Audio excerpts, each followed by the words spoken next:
오늘부터 걸쳐서 내적 치유와 축사 사역에 강의를 하고, 내적 치유 강의가 끝나면 내적 치유 사역을 같이 하고, 또 축사 사역에 대한 강의가 끝나면은 또 축사도 같이 하는 그런 시간을 갖기를 원합니다. 그 내적 치유와 축사 사역은 실제고 실제로 경험하는 것이 참으로 중요합니다.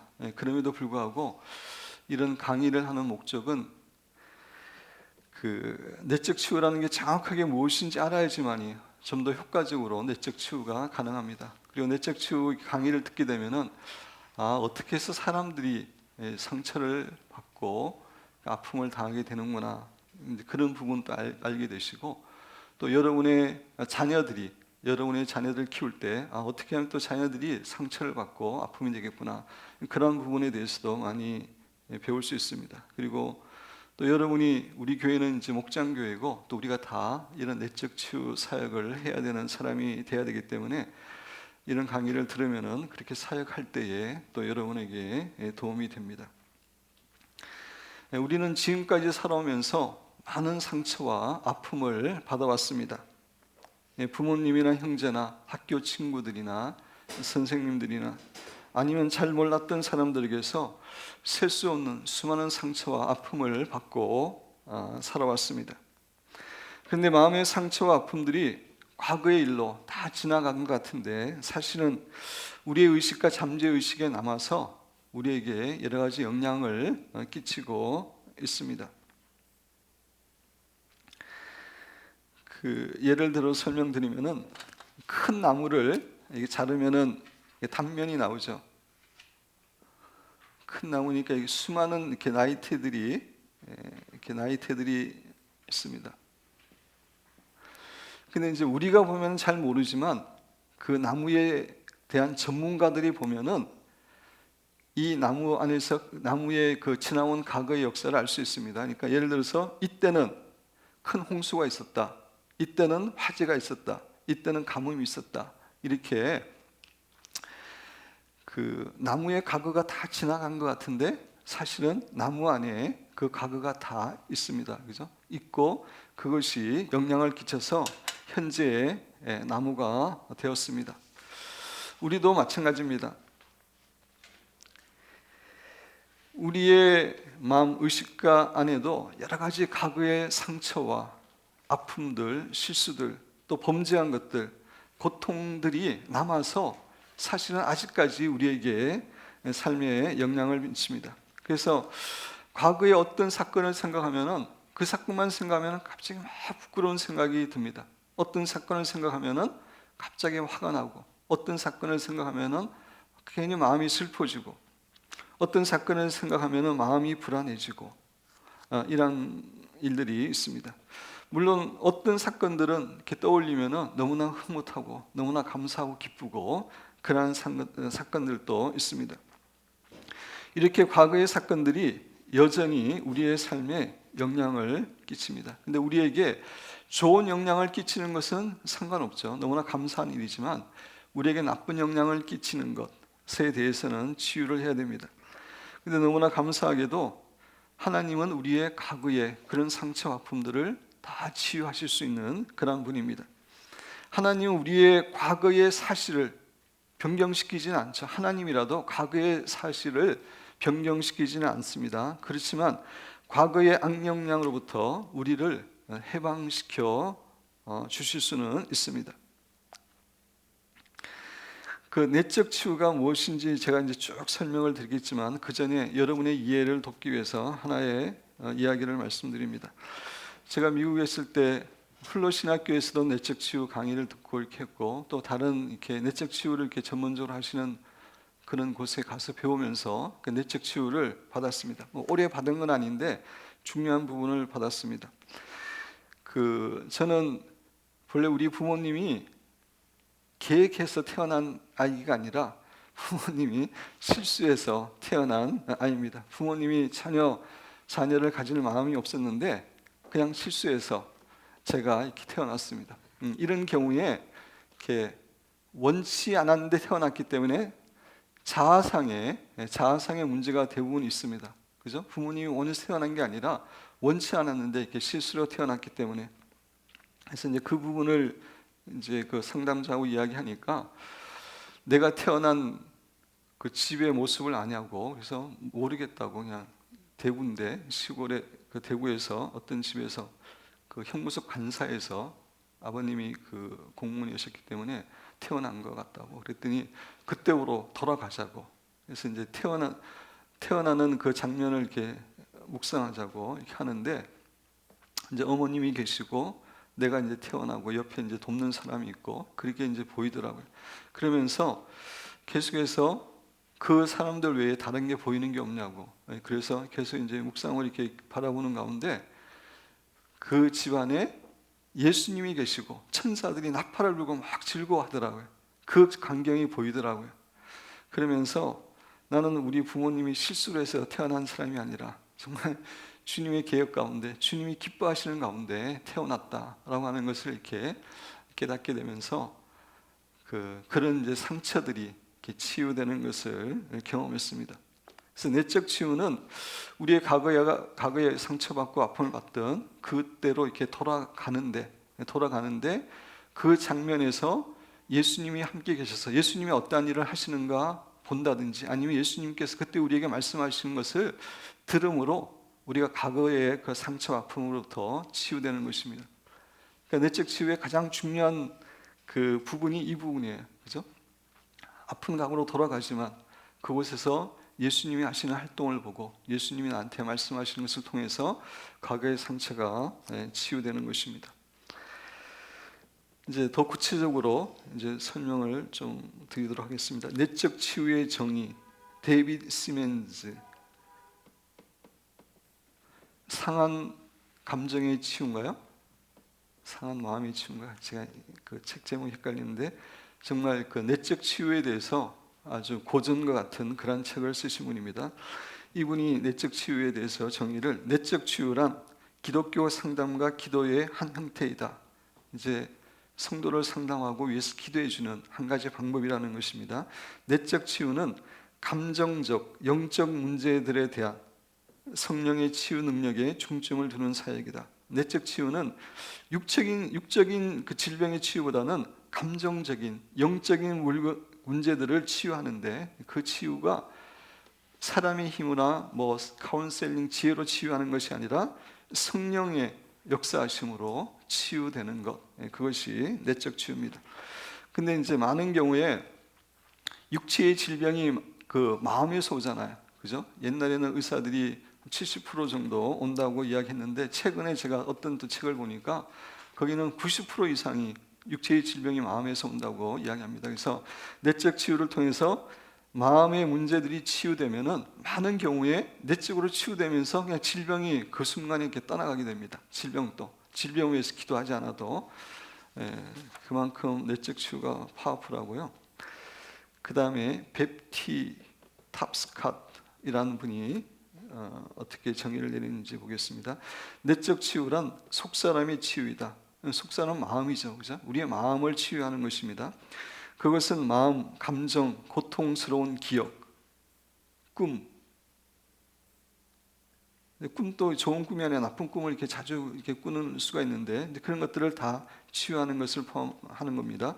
내적 치유는 원한, 거부감, 자기 연민, 우울, 죄의식, 공포, 슬픔, 열등감, 죄책감, 무가치함 등의 감정으로부터 자유로워지는 과정이다. 이런 이제 원한이나 거부감, 리젝션이라고 이제 우리가 많이 영어로는 이야기하는데, 자기 연민, 이런 이제 막 마음의 상처와 그 괴로움에서 자유롭게 되고 해방이 되는 과정입니다. 로마서 12장 2절에 보면 너희는 이 세대를 본받지 말고 오직 마음을 새롭게 함으로 변화를 받아라고 되어 있다. 내적 치유는 사람의 마음을 새롭게 하는 것이다. 다른 말로 이야기하면은 마음밭을 바꾸는 그런 또 작업이라고 할 수가 있습니다. 오전사님이 이렇게 네 가지 마음밭에 대해서 설교를 이렇게 해주셨는데, 마음밭이 나쁘면은 열매가 맺을 수가 없잖아요. 그죠? 말씀이 떨어져도 열매가 맺을 수 없어요. 그래서 내적 치유는 이렇게 마음밭을 옥토로 바꾸어주는 그런 작업이라고도 할 수가 있습니다. 두 번째, 그 마음의 상처와 왜곡된 성격의 원인들, 과거의 상처와 부정적인 사건의 영향을 지금도 받고 있을 뿐만 아니라 그것들로 인해서 우리의 성격 자체가 부정적으로 형성된 그런 부분들이 사실은 많이 있습니다. 여러분 교재 93페이지를 보시기 바랍니다. 93페이지를 보면서 설명을 들으시기 바랍니다. 이제 부정적이고 잘못된 그런 성격들이 위에 나무의 열매로 이렇게 나타나는데, 그것이 나타나게 된 데는 여러 가지 상처, 아픔들, 이런 것들이 뿌리에 있다는 것입니다. 그래서 그 부분을 좀 설명을 합니다. 첫 번째, 임신의 방법 및 시기. 정상적인 임신이나 그 시기가 아니었을 경우에 그것이 이제 상처가 되는 경우가 있습니다. 예를 들어서 성폭행, 근친상간, 간음, 아니면은 가족 계획의 실패, 이러한 것들이 사실은 원인이 되어서 성격에 왜곡된 성격을 갖게 하는데 영향을 끼칩니다. 예를 들어서 어떤 여인이 3년에 계속해서 자녀를 연속적으로 원치 않았는데 갖게 되었습니다. 그래서 세 번째 아기를 임신한 것에 대해서는 막 너무나 이렇게 화를 냈어요. 그리고 하여튼 막 그 아기도 싫어하고 그랬는데, 이 태어난 아기가 태어나가지고 엄마의 품에서 이렇게 젖을 먹여주면은 그렇게 먹는 거를 거부하는 거예요. 울고 안 먹고 그냥 바닥에 누이고 베개 위에 이렇게 이제 젖을 이렇게 줬을 때는 젖을 먹지만, 그런 것을 보였고, 어른이 되어서도 엄마와 딸 사이에 적대감이 서로 존재하게 되었다라고 하는 그런 글을 읽어본 적이 있습니다. 이런 것처럼 이렇게 임신의 방법과 시기, 이런 것들이 영향을 미치는 겁니다. 그 다음에 모친의 태중에서 부모가, 특별히 아버지가 아이를 좋아했는지 좋아하지 않았는지, 이것이 영향을 많이 미칩니다. 특별히 남자 아기를 원했는데 여자아이였을 경우에 이제 막 실망하고 막 이러한 것들이 뱃속에 있는 아이한테도 사실 엄청난 영향을 미치는 거예요. 어떤 여자가 남편에게 계속 구박을 받아서 자녀를 갖고 싶지 않았는데 그만 임신을 하게 되었습니다. 그래서 이제 뱃속의 아기를 자기도 모르게 계속해서 싫어하는 거예요.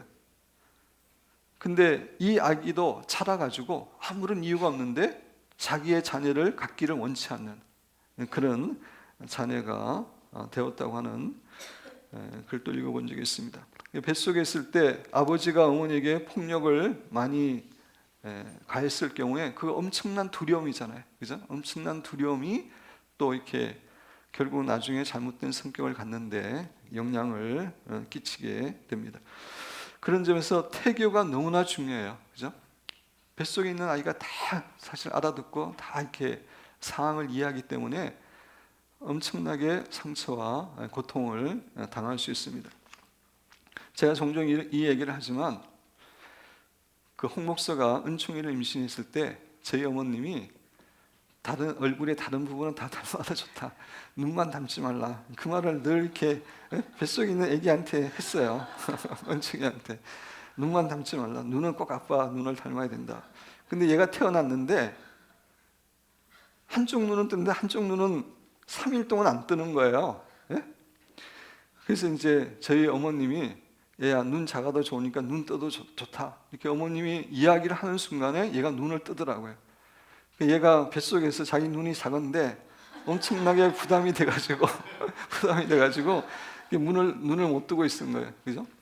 의식적으로는 이렇게 없을지 몰라도, 그러니까 무의식적으로 이렇게 느끼는 거예요. 그래서 모친의 태중에서 많은 상처들을 받을 수 있습니다.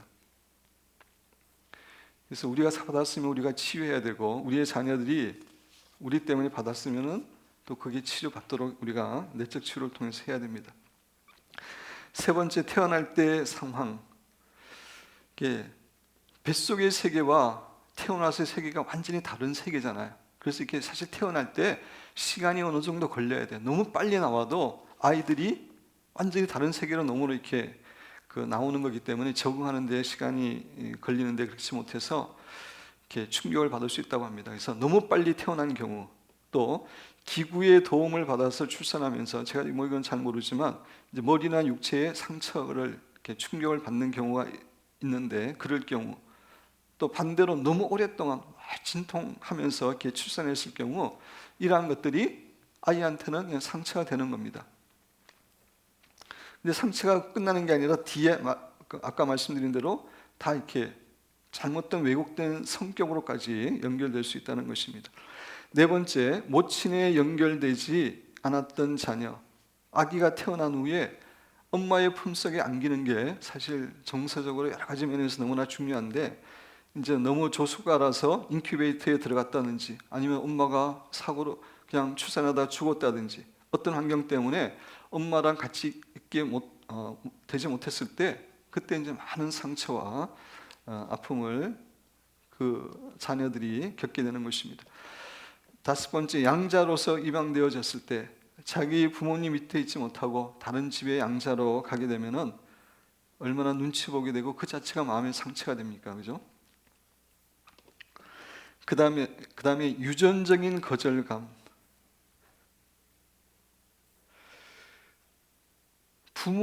부모가 여러 가지 상처를 받았는데 사실 그런 받은 상처들이 자녀들에게 유전되는 경우도 많이 있습니다.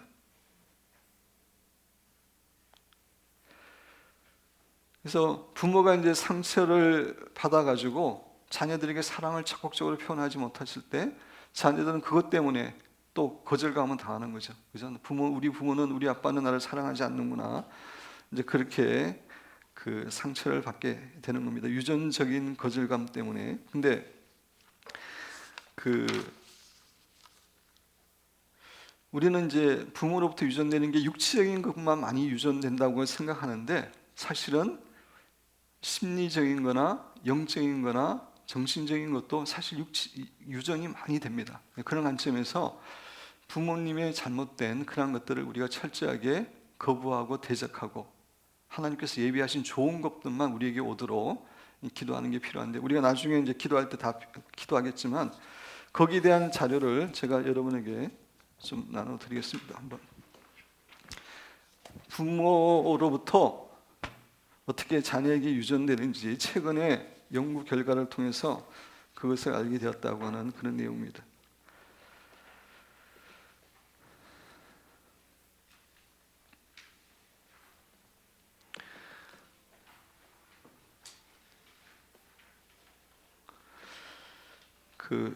교재 보시기 바랍니다. 국민일보에 나온 거고 나의 삶은 나로 끝나지 않는다라고 하는 그런 제목의 글인데 어떤 목사님의 글인데 하여튼 여러분이 국민일보 쳐보면 나오는 내용입니다. 심리학과 사회학은 많은 연구와 실험을 통해 부모 세대의 사고방식과 행동 습관이 후손들에게 지대한 영향을 끼친다고 주장해왔다. 육체적인 것뿐만 아니라 사고방식과 행동 습관이 하지만 일부 유전 또는 기질적 요인을 제외하면은 이러한 삶의 개성은 원칙적으로 후천적인 학습과 경험에 의해 이루어진다고 이해되었다. 유전되는 것도 있지만 그건 제한되어 있고 나머지는 이제 환경이나 학습에 의해서 이루어진다고 이제 많이 그동안 해왔죠. 근데 우리가 생각해왔던 것보다 훨씬 더 많은 그 성품이나 기질적인 면에서도 영향을 받는다는 것입니다. 그런데 영국의 BBC 방송은 지난 1일 2014년 제가 이 자료를 모은 것 같습니다.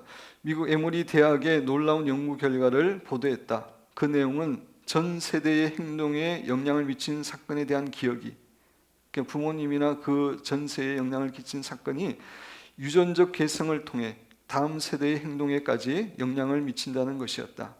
이 대학 연구팀들은 쥐들이 벚꽃 냄새에 공포를 느끼도록 훈련시켰고 그 결과 벚꽃 냄새에 반응하는 정자의 DNA가 활성화됐으며 벚꽃 냄새를 맡아본 적도 없는 후손 쥐들의 정자에서도 그 DNA가 활성화된 것을 발견했다. 부모가 이제 DNA 그런 경험을 통해서 DNA가 변화됐는데 자손은 그런 경험도 없었지만 DNA가 변화된 DNA로 태어나는 것을 발견했다는 것입니다. 또한 후손 쥐들의 뇌 구조도 변화된 것으로 나타났다. 한마디로 세대 간 후손 유전의 유력한 증거를 찾아낸 것이다. 이 연구 결과는 우리가 학습과 경험에 의해 얻는다고 믿고 있었던 사고방식과 행동 습관조차 사실상 유전적 결과일 가능성이 높다는 것을 의미한다. 우리가 생각한 것보다 훨씬 더 많은 것들이 육체적인 유전뿐만 아니라 정신적인, 기질적인 그러한 것들이 내려온다는 것입니다. 물론 이러한 주장은 일종의 숙명론을 낳을 수도 있다. 우리에게는 내적 치유가 있기 때문에 숙명론이 될 수가 없죠. 즉 자신의 부정적 행동과 사고 습관에 대해 어차피 내가 이 모양 이 꼴로 태어났는데 라고 자조하며 자기 계획을 거부하게 만드는 빌리비를 제공할 수도 있다. 근데 내적 치유를 통하면 이거는 말이 안 되죠. 할 수 있는 문제죠. 하지만 이것은 지금 내가 바꾸지 않으면 나뿐만 아니라 나의 후손들까지도 불행한 길을 걸을 수 있음을 지적하며 우리의 삶의 즉각적 개혁을 촉구하기도 한다. 근데 내가 변화되지 않으면은 또 여러분들은 자녀가 이미 컸지만 아까지도 자녀 낳을 사람도 있는데 그 자녀에게 영향을 끼칠 수 있다는 것입니다. 그죠? 그래서 우리가 변화되어야 된다는 것입니다. 그러므로 우리는 우리 자신의 생각, 행동, 경험 등에 대해 내 인생은 나만의 것이라는 착각을 버려야 한다. 우리 인생 여정은 우리 자신의 것일 뿐만 아니라 바로 우리 후손들의 삶의 기초가 될 것이기 때문이다. 한마디로 우리는 우리의 삶이 후손들의 삶에서도 계속 반복될 수 있다는 사실을 잊지 말아야 된다. 그러니까 내적 치유가 안 되고 영적으로 끊어버리지 못하면은 자녀들에게도 부모의 나쁜 점들이 70% 80%가 그대로 유전이 된다고 합니다. 자녀들이 그것을 싫어하면서 살아났는데 내적 치유를 안 하게 되면 자기도 싫어하는데도 자기가 부모의 모습을 담게 되는 그런 부분이 있다는 것입니다. 제가 이 내용을 여러분에게 이제 소개해드리는 이유는 부모의 유전적인 그런 것들이 생각보다 우리가 생각하는 것보다 훨씬 더 우리에게 많은 영향을 끼치고 있기 때문에 그런 것들을 끊어버리지 않은 분들은 철저하게 끊어버리고 우리를 통해서는 우리의 자녀들에게 하나님께서 예비하신 좋은 것들만 흘러가도록 우리가 철저하게 해야 된다고 하는 그런 의미에서 소개를 드렸습니다. 7번째, 다시 교재로 가서 7번째, 가정에서의 요인들. 부모가 기대한 것과는 반대의 성으로 태어난 경우 그거 자체가 상처가 되죠. 남자아이를 원했는데 여자아이로 태어났다. 그것이 엄청나게 아이에게 상처가 되고 반대도 마찬가지입니다. 여자아이를 원했는데 남자아이로 태어났다. 그 자체가 상처가 되는 것입니다. 출산 기형과 질병으로 인해 정상적인 신체를 가지지 못하고 태어날 경우, 그 다음에 부모와 형제들로부터 늘 꾸중과 비난을 들은 경우, 특별히 어떤 일을 잘못하고 실수했을 때 인격적인 그 모독을 하는 그런 말을 많이 들은 경우, 너는 왜 항상 그 모양이냐, 왜 그렇게 한심하냐, 예? 이런 이제 막 그 이야기를 들었을 경우에 그것이 상처가 되고, 그다음에 부모에 의해 부당한 징계. 우리가 자녀들을 징계하지만 때로는 부모가 잘못해서 부당하게 징계하는 경우도 있잖아요. 그죠? 그런 것들에 대해서 그런 것들이 자녀에게 큰 상처가 되는 겁니다. 그래서 우리가 그런 것들이 있다면 철저하게 자녀들한테 그거는 사과를 해야 돼요. 자녀들에게 그걸 풀어줘야 돼요. 좋지 않은 별명으로 놀림을 당한 경우. 요새 아이들도 별명으로 많이 부르나요? 학교에서? 잘 모르지만. 네? 네. 그래서 막 우리 때는 뭐 꺽다리, 똥돼지 뭐 이런 요새는 더 심한 이렇게 별명이 있을 수 있는데 그런 것들이 계속 들으면 그게 상처가 되는 거죠. 그 자체가. 예. 그다음에 성적인 학대와 근친 상간을 당한 경우. 예. 미국 같은 경우에는 많았는데 요새는 한국에서도 이런 경우가 집안에서 많죠, 그죠? 성적인 학대를 당하고 근친 상간을 당한 경우. 소수 인종에 속한 경우, 미국 같은 경우에는 인종이 많으니까 소수 인종으로 태어나면은 주류 사회에 들어가기가 너무나 힘들어요. 뭐 한국 한인들 정말 똑똑한 사람 아니면은 잘 풀리지 않으면은 그러니까 그 자체가 또 상처가 되고, 언어에 장애가 있는 경우, 부모와의 사이가 나쁜 경우, 부부 사이가 나쁜 경우, 아버지와 아빠의 경우, 자녀들은 자기의 부모가 완전하다고 생각하잖아요. 근데 부부가 싸우고 이렇게 안 좋은 모습을 보여주면 그 자체가 자녀들에게 엄청난 충격이 되는 것입니다. 부모가 심하게 구타한 경우, 징계를 한 것이 아니라 무리하게 구타한 경우, 알코올 중독자의 자녀, 학교에서 퇴학당하거나 친구들에게 왕따를 당한 경우, 맞벌이 부부. 오늘날 사회는 계속해서 맞벌이 부부를 할 수밖에 없는 그런 상황으로 사회가 이렇게 몰아가는데, 사실은 자녀 교육에는 안 좋죠, 그죠? 자녀 교육에는 정말 이렇게 악영향을 끼치는 것입니다.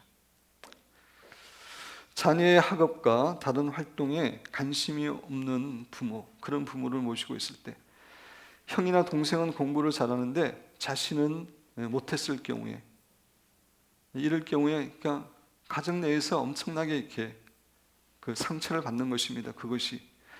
8번째, 교사와 다른 학생들로부터 기인한 문제들. 학교에서 친구들에게 나쁜 별명으로 불려오는 경우, 교사에게 사실을 말했는데 교사가 믿어주지 않았던 경우, 친구들 앞에서 선생님에 의해서 자주 망신을 당한 경우, 이런 것들이 큰 상처가 되는 거죠. 그 다음 9번째, 스스로의 태도로 인해 야기된 거절감. 제가 여러분에게 늘 말씀드리지만 사건보다 사건에 대한 반응이, 해석이 중요하다고 이렇게 말씀을 드렸는데, 어려운 환경이나 사건에 대해서 반응을 스스로 잘못함으로 분노하고 미워하고 원망하고 불평하는 그러한 것을 이렇게 반복적으로 함으로 인해서 이제 여러 가지 나쁜 영향을 받게 되는, 스스로 그런 경우도 있습니다. 그다음 후에 생활 가운데 발생한 여러 가지 원인들, 여러 가지 인간관계에서 받는 상처들도 있고, 뭐 강도를 당하거나 성폭행을 당하거나 사기를 당하거나 용서하지 못하거나 자신이 범죄함으로 인해서 이렇게 이러한 것들이 또 자기에게 영향을 끼치는 것입니다. 그래서 이런 것들이 그 뿌리가 되어서 나중에 성격이 부정적이고 왜곡된 성격으로 나타나는데, 부정적이고 왜곡된 성격을 크게 이제 3가지로 이렇게, 물론 자세히 나누려면 훨씬 더 자세히 나눌 수 있지만 나눌 수 있다는 것입니다. 첫 번째로는 매우 공격적인 성격을 갖게 되는 겁니다. 막 상처를 이제 받게 됨으로 인해서 이제 그 역으로 자기가 이제 다른 사람에게 상처를 주고 공격하는 그러한 성격으로 이제 굳어진 사람들이 있습니다. 이러한 사람들은 위로함을 받는 것을 거부하고, 다른 사람을 거부하고, 완공하거나 무정한 태도를 보이고, 믿지 못하는 성격, 공격적인 태도, 반항하고 반영하는 자세, 이제 이런 성격을 가진 아이로 자라는 경우도 있고, 또 어떤 경우에는 자기 자신을 거부하는 성격을 가지는 아이로 자랄 수 있다는 것입니다. 이런 그 원인에 의해서, 그래서 낮은 자존감, 열등감, 불안정한 그런 상태, 마음, 자신이 늘 부족하다는 생각, 슬픔, 자기 비하, 자기 정죄, 무능, 이렇게 성격이 될 수가 있고, 또 어떤 사람은 거절당할 것을 두려워하여 열심히 분투하는 성격, 이제 여러 가지 상처를 받았기 때문에 더 이상 상처를 안 받으려고 열심히 노력하는 겁니다. 그냥 좋은 목적에서, 하나님을 위해서, 자기 인생의 목적에 위해서 열심히 노력하는 건 아름답지만, 더 상처받고 고통당하기가 싫어가지고 막 이렇게 애쓰고 노력하는 그런 성격을 말하는 겁니다. 노력, 성취, 경쟁, 포기, 고립, 독립. 그래서 이러한 것들이 과거의 상처와 아픔으로 인해서 잘못되고 왜곡된 그러한 성격이라고 할 수가 있습니다. 그래서 이런 것들은 정상적이 아니죠, 그죠? 그래서 어떤 사람들은 사람마다 성격이 다 다르고 개성이 있는데, 이런 게 개성이지 않느냐 이렇게 이제 이야기하는 사람도 있는데, 그 왜곡된 성격하고 개성하고는 틀리죠. 하나님께서 우리를 다 다르게, 그죠? 창조하셨어요. 성격이 다 다르게 창조하셨는데, 하나님이 우리에게 주신 개성은 자기에게 기쁨이 되고, 다른 사람에게 기쁨이 되고, 하나님께도 기쁨이 돼요. 하나님이 주신 개성은. 근데 자기도 힘들고 다른 사람에게도 상처를 주고 고통을 주고, 그죠? 하나님도 이렇게 힘들게 하는 이런 성격들은 왜곡되고 잘못된 것이라는 것입니다. 과거의 잘못된 사건을 통해서. 근데 감사한 것은 하나님께서 우리의 마음을 치료하실 때 이런 잘못된 왜곡된 성품도 다 치료하실 수 있는 분이라는 거죠. 그렇지만 때로 이것은 오랫동안 이제 걸쳐서 되어온 거기 때문에 어떤 때는 때로 조금 시간이 필요한 그런 부분들이 있습니다. 혹시 여기까지 질문이나 궁금한 점이 있으세요?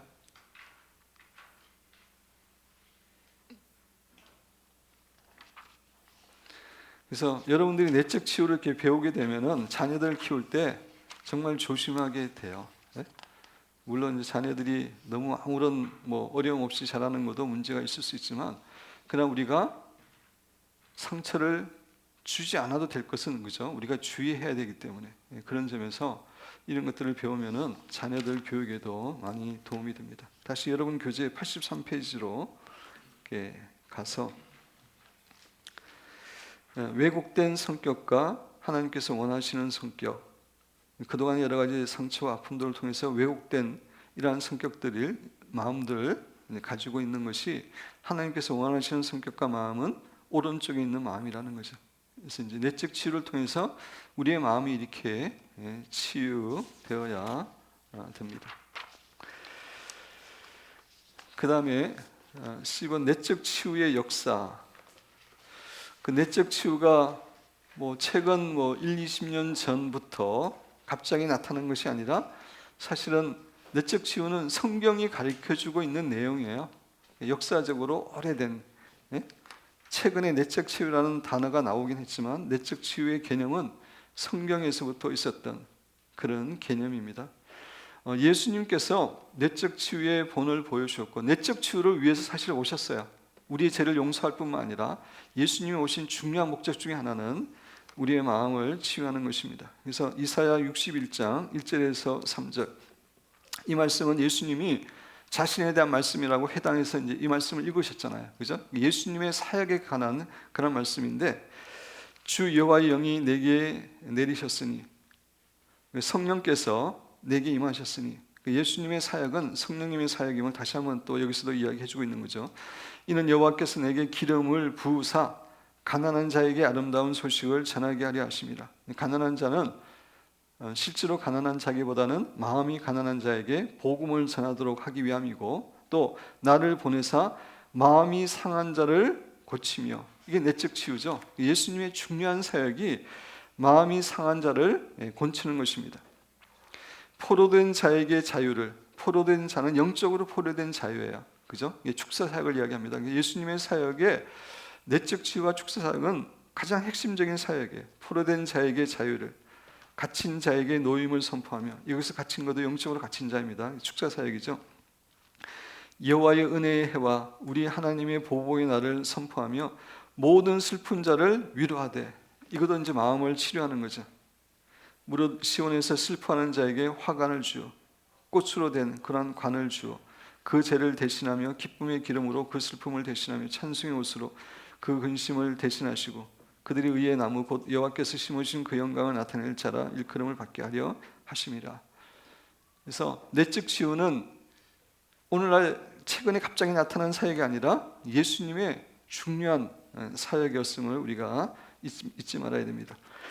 이사야 53장 4절 5절, 그는 실로 우리의 질부를 지고 우리의 슬픔을 당하였거늘 우리는 생각하기를 그는 징벌을 받아 하나님께 맞으며 고난을 당한다 하였노라. 그러면서 예수님의 십자가의 목적을 분명히 이야기하고 있죠. 그가 찔면 우리의 허물 때문이요 그가 상함은 우리의 죄악 때문이라.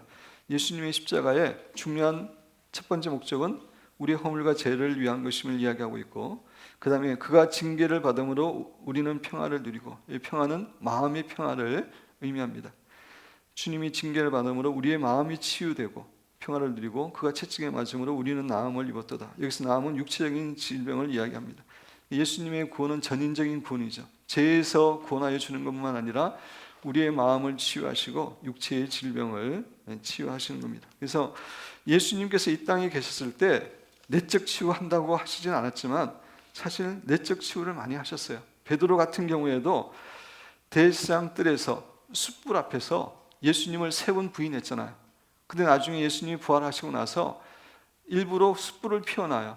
그 숯불은 신약 성경에 딱 2번밖에 안 나옵니다. 숯불을 피워놓고 그 상황에서 같은 상황을 만들어 놓고 네가 나를 사랑하느냐, 예수님을 3번 부인한 베드로에게 네가 나를 사랑하느냐, 그 얘기를 3번 의도적으로 묻습니다. 그러는 가운데 그 상처를 치료해 주는 거죠. 그죠? 그게 내적 치유이고, 가나마다 잡힌 여인, 수가세의 여인, 이것도 내용을 이렇게 살펴보면 다 이렇게 그 사람들의 마음을 치유하는 그런 내용입니다. 영적으로 구원하여 주실 뿐만 아니라. 그래서 예수님이 예수님의 중요한 사역이 내적 치유였습니다. 그래서 예수님의 이런 사역에 대해서 여러분들이 좀 더 알기를 원하시면은 윤남옥 목사님이라고 여자 목사님이라고 계시는데 그분이 쓴 성경 속 인물들의 내적 치유 일기라는 책이 있습니다. 성경 속 인물들의 내적 치유 일기. 그래서 이제 그분들이 어떻게 치유됐는지 이분이 이렇게 자기 나름대로의 거룩한 상상력을 동원해서 설명하고 있습니다.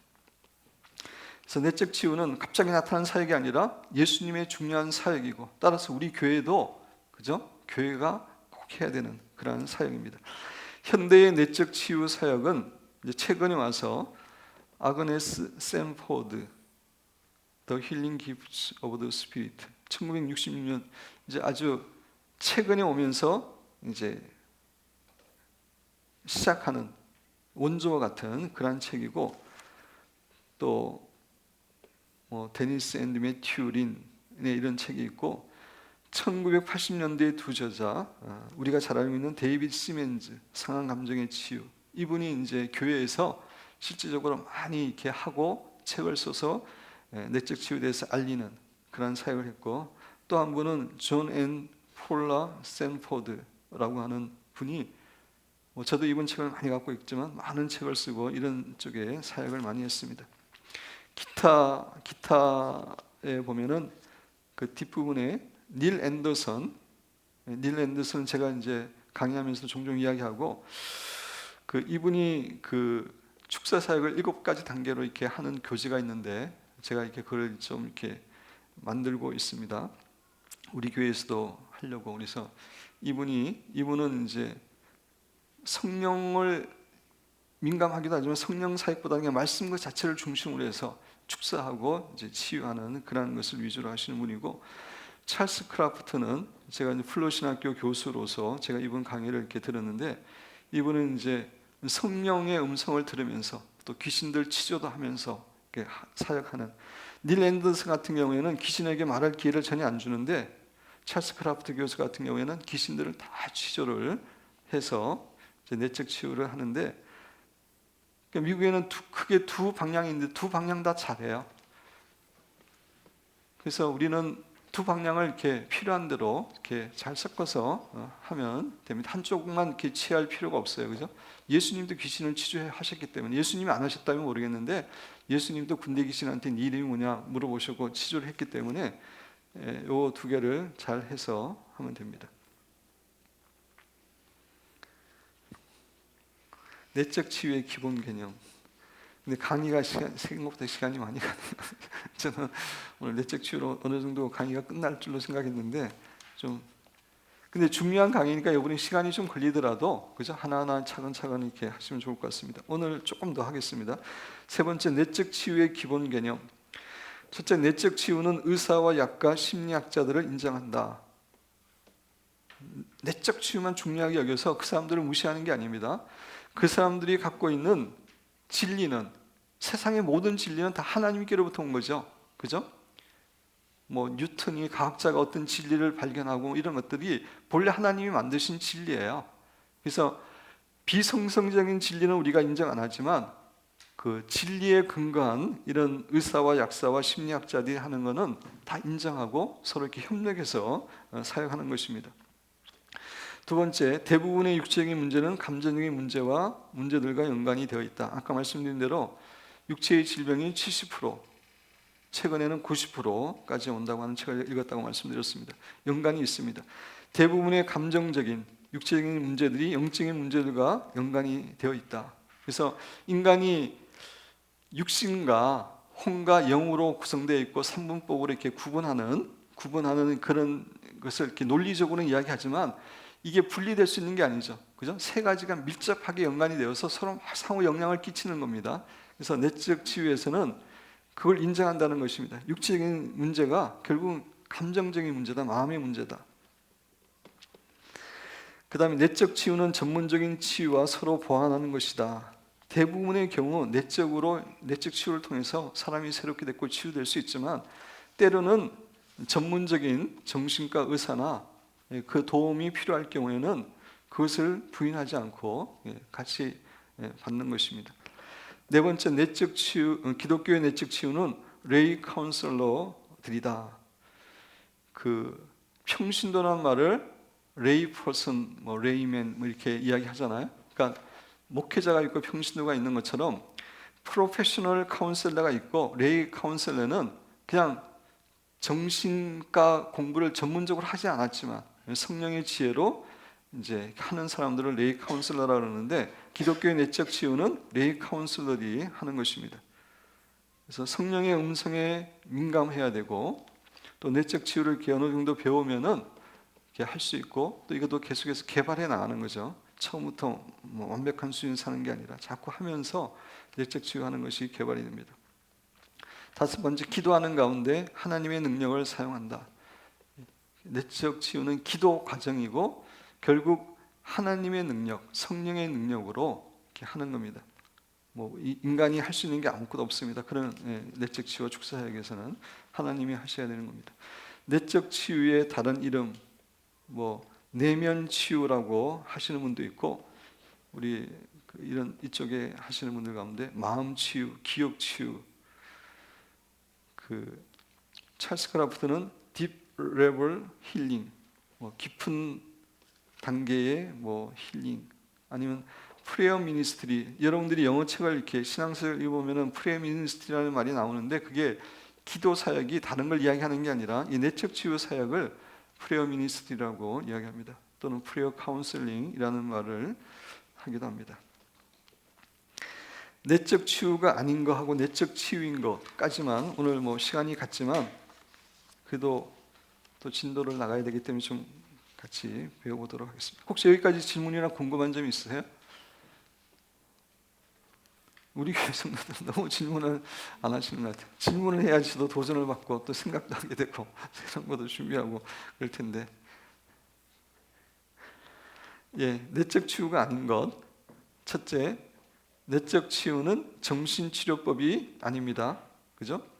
제가 그 이무석 씨가 쓴 책, 마음이라는 책하고 성격 아는 대로 자유해진다, 뭐 친밀한 30년 만의 후식, 이 네 권의 책을 읽었는데, 특히 이제 뒤에 이야기한 세 권의 책은 이분이 프로이드의 정신 분석을 이렇게 근거를 해가지고 다 이렇게 한 거예요. 그러니까 어떤 사람을 정신 분석하는데 2년 동안 일주일에 서너 번 만나가지고 한두 시간 이렇게 만나가지고 계속 이제 치료하는 건데, 그러면서 이제 그 사람한테 나오는 말을 통해서 결국 그 사람을 이렇게 막 체계적으로 분석하는 그런 것이 정신과 치료인데, 내적 치유는 그런 분석을 안 합니다. 분석은 물론 이제 필요한 부분 하지만 분석은 예수님께 맡기고 주님께서 성령의 역사로 치유해 하시는 그 부분에 그 부분이 위주가 돼요.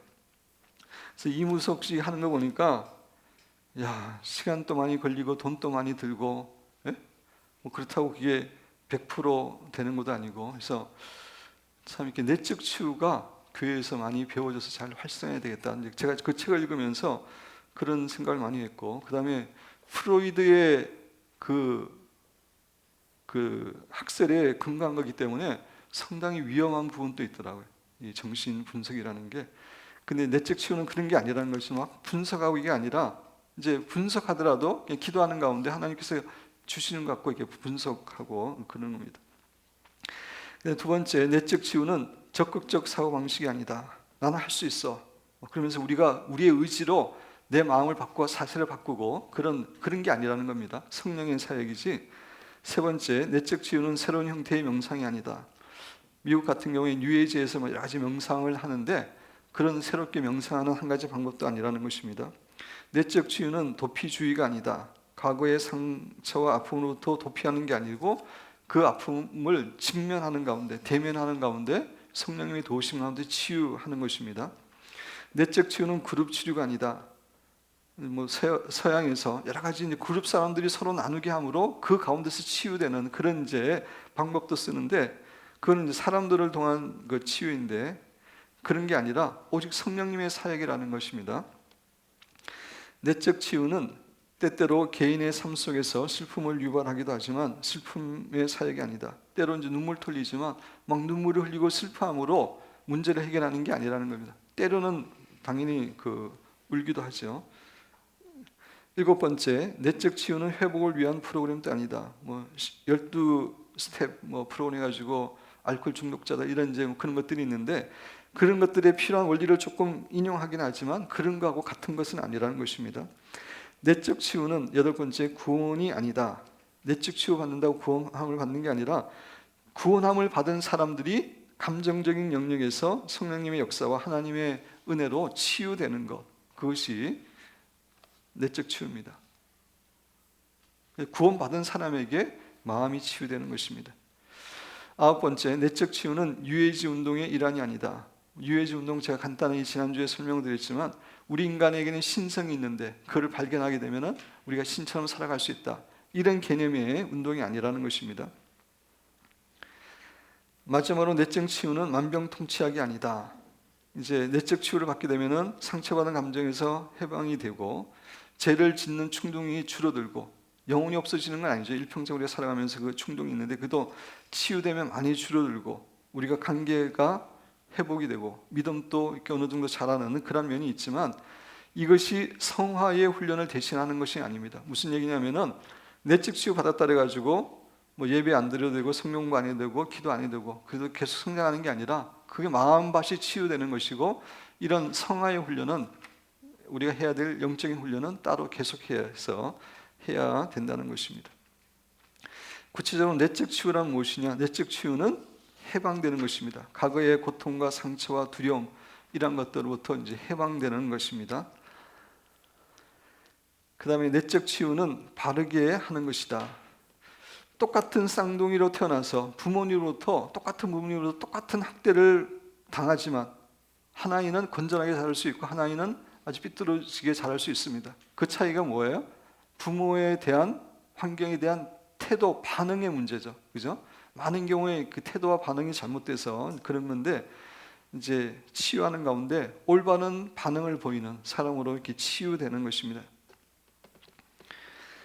그 다음에 3번째, 내적 치유는 과거의 사건을 재조명하는 것이다. 재조명이란 과거에 일어난 어떤 사건에 대해 새로운 시각을 갖는 것을 말한다. 제가 아까 제 얘기를 했지만, 그냥 부모님한테 이야기 들었을 때는 저는 그냥 우연히 실수로 이렇게 태어났는데, 제가 이렇게 영적으로 보니까 정말 하나님의 뜻 가운데, 하나님의 기뻐하심 가운데 제가 태어났잖아요. 그러니까 과거에 대해서 새로운 이렇게 관점을 갖게 되고 시각을 갖게 되는 것을 의미합니다. 그래서 어떤 사람이 비행기를 타고 가는데 옆 사람한테 말을 걸었는데 이 사람이 완전히 무시하더래요. 그래서 되게 기분이 나빴는데, 나중에 자꾸 이렇게 이야기를 하다 보니까 알고 보니까 이 사람이 기모거리인 거예요. 그죠? 그러니까 처음에는 이렇게 오해를 한 건데, 그 사람에 대해서 알게 되면 오해가 풀리는 거잖아요. 과거에 대해서도 마찬가지입니다. 그 어떤 여자가 자기 아버지가 자기를 때리고 무섭게는 하지는 않았지만, 자녀들에게 자기에게 너무나 이렇게 애정 표현을 하지 않고 무관심했어요. 그래서 상처를 많이 받았는데, 어느 날 이렇게 기도하는데 자기 아버지의 8살 때의 모습을 보게 되었습니다. 자기 어머니가 그때 죽었고, 그때 아버지가 막 상처를 너무나 많이 받아가지고, 그래서 이제 자녀들에게 사랑을 표현하지 못하는 아버지가 됨을 기도하는 가운데 깨닫고, 이제 아버지에 대해서 다른 시각을 갖게 된 거죠. 그죠? 이렇게 과거의 사건에 대해서 다른 시각을 갖게 됨으로 이렇게 해방되고 치유되는 것, 이게 내적 치유입니다. 4번째, 내적 치유는 바꾸는 것입니다. 과거 사건에 대한 부정적 영향에서 긍정적 영향으로 변화되는 것이고, 내적 치유는 보통 한 가지 이상의 과정이다. 양파 껍질을 이렇게 한꺼번에 다 벗길 수 없잖아요. 하나하나 벗기는 것처럼 수십 년 동안 어떤 거는 유전으로 내려온 거기 때문에, 이게 내적 치유 과정이 이제 과정입니다. 한 번에 되는 게 아니라. 그래서 전문적으로 이렇게 받을 때도 보통 한 4시간씩 3번 정도는 해요. 그렇지만 그거는 중요한 부분만 하는 거지, 계속해서 치유되는 거는 자기가 하나님하고 관계에서 이렇게 치유돼야 되는 겁니다. 내적 치유는.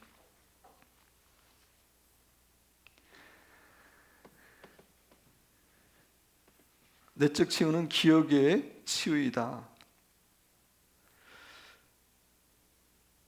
사건 자체는 한 번 일어나잖아요. 우리에게 나쁜 사건은 딱 한 번 일어나는데, 그게 이제 기억이 치유되지 않으면 그 사건을 계속 생각하면 생각할 때마다 기분이 나쁘고 상처받고 억울하고 막 이렇게 되는 거잖아요, 그죠? 그래서 기억이 치유가 안 되기 때문에 한 번 상처로 끝날 것을 반복해서 상처를 받게 되는데, 그 기억이 치유됨으로 그냥 그것을 생각해도 더 이상 뭐 분노가 나타난다든지 화가 난다든지 슬퍼한다든지 그런 게 이제 없어지는 겁니다. 그게 내적 치유입니다. 내적 치유는 용서를 적용하는 것이다. 그래서 내적 치유에서 가장 중요한 두 가지는 회개와 용서입니다. 결국은 내적 치유는 회개하고 용서하는 거예요. 그걸 통해서 우리가 자유케 되는 것입니다. 여덟 번째, 내적 치유는 접근할 수 없는 것처럼 보이던 과거의 시간에도 하나님의 주권을 드러나게 하는 은혜의 수단이다. 과거 다 지나간 것 같은데 우리가 다시 과거로 돌아갔을 때 그곳에서 역사하고 계시는 예수님, 하나님의 모습을 보면서 우리가 치료를 받는 것이라고 말씀드렸습니다. 마지막으로 내적 치유는 우리의 삶 속에서 일어나는 감정적 상처를 치료하기 위해 역사하시는 우리 주 예수님의 원동력이며 적용 방법이다. 주님의 역사라는 것입니다. 요약하자면 내적 치유란 주 예수님이 아니면 성령님이 과거의 상처들을 해결하시도록 그분께 의탁드리며 그 상처의 부정적인 결과들을 치료해 주시도록 기도하는 것이다. 내적 치유의 목적까지 좀 보죠. 그래서 내적 치유의 목적은 과거의 상처와 아픔에서 치유한다. 부정적인 영향을 끊는 거고요. 두 번째, 잘못 형성된 성격을 올바른 성격으로 변화시킨다. 내적 치유 받음으로 그 순간에 성격이 바뀌는 건 아니고 바뀔 수 있는 이제 계기가 마련되는 거죠. 그래서 성격이 주님이 기뻐하시는 성격으로 변화되게 됩니다. 세 번째, 그리스도 안에서 참된 자유함과 기쁨을 누리도록 한다. 과거의 상처와 속박과 악영향으로부터 이제 해방되기 때문에, 그래서 마음이 치유되면서 아까 말씀드린 것처럼 육체적인 질병까지 치유되는 경우가 많이 있습니다. 내적 치유가 잘 되면은 사실 많은 육체적인 질병이 기도하지 않았는데 저절로 낫게 되는 경우가 많이 있습니다. 네 번째, 온전한 성장이 이루어지는 마음밭이 되도록 합니다. 그래서 옥토가 되게 하는 거죠. 그래서 어떤 사람은 그냥 말씀과 기도가 하는데 신앙생활 하려고 그러는데 안 되는 사람들이 있어요. 열심히 하는데 자기도 노력하고 조회 정도 노력하는데 안 되는 사람들은 반드시 내적 치유와 축사 사역을 통해서 마음밭이 바뀌어야 됩니다. 오늘 여기까지만 좀 하도록 하겠는데 혹시 질문이나 궁금한 점이 있으시면